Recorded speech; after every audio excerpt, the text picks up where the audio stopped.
ciidamada dawladda federaalka ee Soomaaliya ayaa dagaal dhacay gelinkii hore ee maanta kula wareegay saldhigyo ciidamo ka tirsan maamulka Jubbaland ay ku lahaayeen duleedka magaalada Beledxaawo ee gobolka Gedo.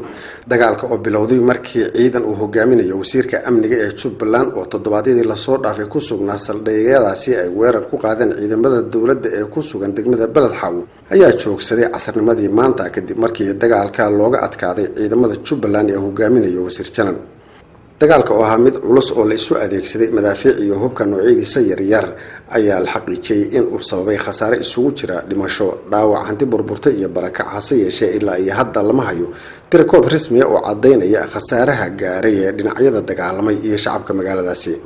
kusimaha gudoomiyaha gobolka Gedo Cismaan Nuur Xaaji ayaa laanta af Soomaaliga ee BBC-da u sheegay in ciidamada dawladda Soomaaliya ay si buuxda ula wareegeen goobaha ay deganayeen ciidamada Jubbaland ayna ku sugan yihiin xuduudda ay wadaagaan Soomaaliya iyo Kenya. wuxuu kaloo sheegay in ciidamadu ay difaac adag uga jiraan xuduudda iyagoo iska ilaalinaya weerar uga yimaada dhinaca Kenya oo uu sheegay in markii horeba looga soo duulay. ciidamada Kenya ayuu ku eedeeyay in iyaga oo gacan siinaya ciidamada Jubbaland ay ku soo duuleen Soomaaliya dabadeedna madaafiic ay ku garaaceen magaalada Beledxaawo ay sababtay khasaare naf iyo maalba leh oo gaaray shacabka magaaladaas. kusimaha gudoomiyaha gobolka Gedo Cismaan Nuur Xaaji ayaa wax laga xumaado ku tilmaamay wax uu ugu yeeray weerar gardarro ah oo Kenya ay ku soo qaaday Soomaaliya, waxaanu tilmaamay inay difaaci doonaan dadka iyo dalkooda. dhinaca kale waxa uu cambaariyay wasiirka amniga Jubbaland oo uu ku eedeeyay in uu madaafiic ku garaacay magaalo iyo shacab uu xukumayay 8 sano isla markaana uu yahay shakhsi ka naxariis daran al-shabaab. goobjoogayaal ayaa sheegay in dhaawac ciidamada dawladda la dhigay cisbitaalka degmada Beledxaawo kuwa Jubbalandna la geeyay cisbitaalka magaalada Mandheera. waxay kaloo sheegeen in askar aysan xaqiijin karin tiradeeda oo ka tirsan dhinaca Jubbaland oo wata gaadiid dagaal ay isu dhiibeen ciidamada dawladda federaalka Soomaaliya kuwana lagu qabtay dagaalka.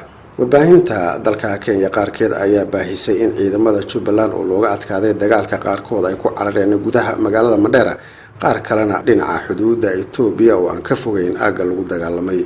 howlwadeen ka tirsan cisbitaalka weyn ee degmada Beledxaawo ayaa warbaahinta u sheegay in la soo gaarsiiyay 16 qof oo dhaawac ah, kuwaas oo isugu jira ciidamada dawladda iyo dad shacab ah, isla markaana mid ka mid ah uu ku geeriyooday cisbitaalka. wuxuu kaloo sheegay in uusan xaqiijin karin haddii ay jiraan dhaawacyo la geeyay cisbitaalada kale ee ku yaala magaalada. wargeyska Daily Nation ee ka soo baxa dalka Kenya ayaa qoray in ugu yaraan 30 askari oo ka tirsan ciidamada Jubbaland iyo saraakiil la socota la geeyay saldhig booliis oo ay ciidanka Kenya ku leeyihiin magaalada Mandheera. mas'uuliyiinta Jubbaland ayaa beeniyay in ciidankoodu ay Kenya isu dhiibeen, waxayna dagaalka ku eedeeyeen dawladda federaalka Soomaaliya. taliska booliska Kenya ayaa isaguna beeniyay in dagaalku uu gaaray oo lagu dagaalamay gudaha magaalada Mandheera, taasoo wararka qaar ay sheegayaan in ciidamada is-eryanaya ay isla galeen gudaha magaalada Mandheera. ugu dambeynna magaalada Beledxaawo ee gobolka Gedo ayaa lagu soo waramayaa in caawa ay xasiloon tahay. khilaafka dawladda dhexe ee Soomaaliya iyo hoggaanka maamulka Jubbaland oo muddaba soo taagnaa ayaa u muuqday mid mar-uun isu bedeli doona dagaal foolka fool ah. ma jirto cid waan ka dhex abuurtay labada dhinac oo mid waliba uu ku adkaysanayo aragtidiisa siyaasadeed ee ku aadan Jubbaland.